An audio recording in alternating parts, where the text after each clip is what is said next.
Hi అండి, నమస్తే. Welcome back to Rahit recipes. ఈరోజు వీడియోలో ఎప్పుడూ చేసే ఇడ్లీ కాకుండా ఓట్స్తో హెల్తీగా ఇడ్లీని ఎలా ప్రిపేర్ చేసుకోవాలో చూపించబోతున్నానండి. అలాగే చలికాలంలో పిండి తొందరగా పులవాలంటే ఒక చిన్న టిప్ కూడా చెప్తాను. సో వీడియో ఎక్కడ స్కిప్ చేయకుండా కంప్లీట్గా చూసేయండి. ఓట్స్ ఇడ్లీ రెసిపీ కోసం ముందుగా ఒక గిన్నెలోకి 1 కప్ ఇడ్లీ రవ్వని యాడ్ చేసి వాటర్తో 2 సార్లు బాగా వాష్ చేసి ఒక గ్లాస్ వాటర్ని యాడ్ చేసి మూత పెట్టి పక్కన పెట్టేయండి.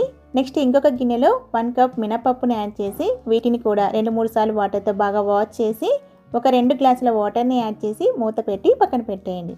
ఇక్కడ నేను పొట్టు మినపప్పుని యూజ్ చేశాను కదండి. దీనికి బదులుగా మీరు పొట్టు లేని నార్మల్ మినపప్పునైనా కూడా యూజ్ చేయొచ్చు. సో వీటిని కనీసం 3 గంటలైనా నానబెట్టుకోవాలండి. 3-4 గంటల తర్వాత మినపప్పులోని వాటర్ అన్నీ వంపేసి మినపప్పుని మిక్సీ జార్లోకి యాడ్ చేయండి. నెక్స్ట్ ఇంకొక గిన్నెలోకి 1 కప్ రోల్డ్ ఓట్స్ని యాడ్ చేసి వాటర్తో ఒకసారి బాగా క్లీన్ చేసి ఇందులోకి ఒక చిన్న సైజులో ఉండే గ్లాస్తో వాటర్ని యాడ్ చేసి ఒక 5 నిమిషాలు ఈ రోల్డ్ ఓట్స్ని నానబెట్టండి.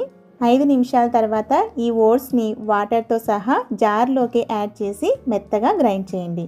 మినపప్పుని ఓట్స్ని రెండింటిని కూడా కలిపి గ్రైండ్ చేయండి. అవసరమైతే కొన్ని వాటర్ని యాడ్ చేసుకుని మెత్తగా గ్రైండ్ చేయండి. నెక్స్ట్ ఇలా గ్రైండ్ చేసుకున్న పిండిని ఒక గిన్నెలోకి తీసుకోండి. నెక్స్ట్ ఇప్పుడు ఇడ్లీ రవ్వని వాటర్ లేకుండా చేత్తో గట్టిగా పిండేసి మనం ఇందాక పిండిని యాడ్ చేసుకున్న ఆ గిన్నెలోకి యాడ్ చేయండి. నెక్స్ట్ ఇందులోకి రుచికి సరిపడా ఉప్పుని యాడ్ చేసి చేత్తో పిండిని కింది నుంచి పైకి బాగా బీట్ చేస్తూ మిక్స్ చేయండి. ఇలా చేయడం వల్ల పిండిలో ఎయిర్ గ్యాప్స్ ఏర్పడి పిండి అనేది తొందరగా పులుస్తుందండి. ఇంట్లో కూల్నెస్ అనేది ఎక్కువగా ఉన్నప్పుడు ఒక్కోసారి సాల్ట్ వేసినా కూడా పిండి అనేది తొందరగా పులవదనమాట. అప్పుడు ఒక చిన్న టిప్ ఫాలో అవ్వాలండి. ఒక గిన్నెలో 2 గ్లాసుల వాటర్ని బాగా మరిగేంత వరకు వేడి చేసి నెక్స్ట్ ఆ గిన్నె పైన ఇలాంటి ఒక హోల్ ఉన్న గిన్నెని పెట్టండి.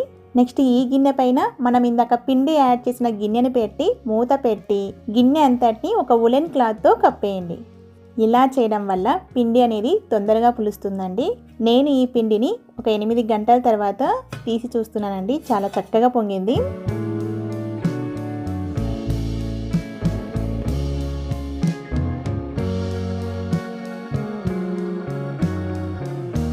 నెక్స్ట్ ఇడ్లీ ప్లేట్స్కి నెయ్యిని అప్లై చేసి ప్లేట్స్ని ఇడ్లీ బ్యాటర్తో ఫిల్ చేసి ఈ ఇడ్లీ ట్రేని ఒక 15 నిమిషాలు మీడియం ఫ్లేమ్ మీద కుక్ చేసి తర్వాత గ్యాస్ ఆఫ్ చేయండి. తర్వాత ఒక 10 నిమిషాల వరకు మూత తీయకుండా అలాగే ఉంచండి.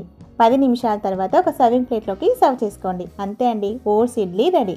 ఈ రోల్డ్ ఓట్స్లో మన బాడీకి కావాల్సిన వైటమిన్స్, మినరల్స్ అలాగే యాంటీ ఆక్సిడెంట్స్ అనేవి పుష్కలంగా ఉండడం వల్ల మనకి చాలా రకాల హెల్త్ బెనిఫిట్స్ ఉన్నాయండి. సో ఇలా ఓట్స్ని యాడ్ చేసి ఒకసారి ఇడ్లీ ప్రిపేర్ చేసి చూడండి. చాలా టేస్టీగా ఉంటుంది. అలాగే హెల్త్ కూడా చాలా మంచిది. సో మీరు ట్రై చేశాక మీకు ఎలా వచ్చిందనేది నాతో కామెంట్ బాక్స్లో షేర్ చేసుకోవడం మాత్రం మర్చిపోవద్దండి. ఈ వీడియో కనుక మీకు నచ్చినట్లయితే లైక్ చేయండి, సబ్స్క్రైబ్ చేయండి. అలాగే మీ ఫ్రెండ్స్కి, రిలేటివ్స్కి కూడా షేర్ చేయండి. Thank you for watching.